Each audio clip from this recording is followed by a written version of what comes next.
The world of martial arts, like religion, is overflowing with superstition. Creation myths, miracle stories, antiquated training methods, all manner of woo-woo, ubiquitous throughout the martial arts. What I'd like to do in this podcast for you, the listeners, provide a vaccination against bullshit, at least insofar as it relates to this one particular field of martial arts. Occasionally I still get hit with questions like, hey, why bother explaining function versus fantasy at all? People either get it or they don't, right? Or, as a follow-up, hey, since the advent of mixed martial arts, everyone gets live training now, don't they? Since I get asked both those questions a lot, let me briefly address them. The last 20 years of my career have in one way or another been about the promotion of skepticism and critical thinking, the application of reason, in this case within the martial arts. Most of this was done with an intentional introduction of a one-word meme, which, and I say it with some satisfaction, has taken hold. And that word, which most of you probably already know, and if you don't, you will shortly, is aliveness. If someone really gets what I mean when I say that, then they can easily discern between what's fantasy and what will align itself with reality once someone actually begins fully resisting and fighting you back.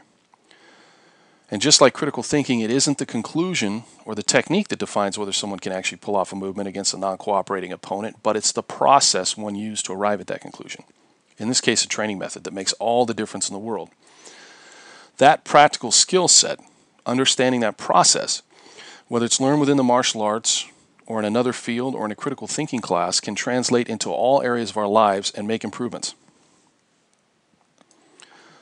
So for those of you who feel like explaining all of this is just a waste of time because those that fall for traditional fantasy martial arts or other forms of superstition and who think they're worthwhile are either too stupid or too lazy and therefore deserve their fate, let me just say I don't share that opinion at all. About 4 times a year I guest lecture at a local university in a critical thinking class. And this class covers everything from faith healers to astrology, alternative medicine, fantasy-based martial arts.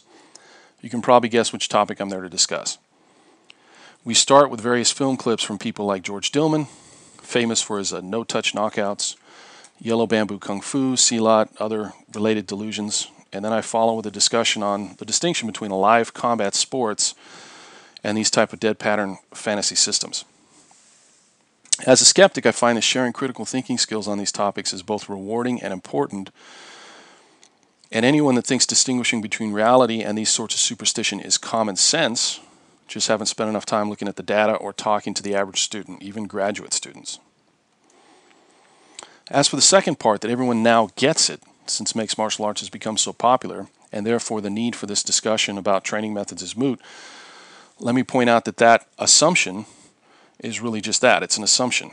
There's people who spent a lifetime in combat sports who still have trouble discerning between fantasy and reality, and they can be misled by a silly martial arts demonstration just as easily as you can have people who are scientists who are misled by a relatively bad magician who's pretending he's psychic.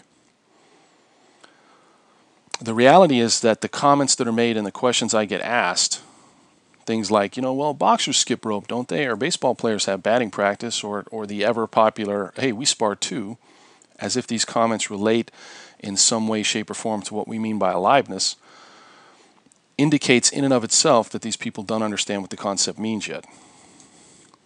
They make it self-evident that even within our own functional arts, many people still don't understand what the conversation or the epistemology is actually about. And finally, let's not forget that although training in functional martial arts, combat sports, judo, Brazilian Jiu-Jitsu, kickboxing, those things are certainly on the rise, thanks in large part to mixed martial arts, of course, as well as the Gracies and other people, that we're still in the minority. The superstition of fantasy-based martial arts is still very much the majority. Finally, let me just say that, and trust me when I say this, anytime anyone tells the truth in plain-spoken, non-obfuscated language about anything, martial arts or otherwise, they will end up offending some people. It's just part of the process. But one thing I've learned, and something that I think is important to realize, is that more often than not, these people are not offended because they think that what is being said is factually untrue. They're offended because what's being said is something that's factually true, which they don't think should be said. And that's a very different matter altogether.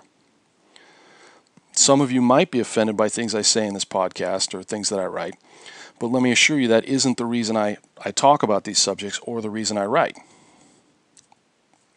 people, human beings, always deserve respect and dignity. I see a great lack of that on the internet and in public discourse these days, and I find it disturbing, and that's not something I'm interested in engaging in. We have to truly listen to someone else if we ever want them to hear us.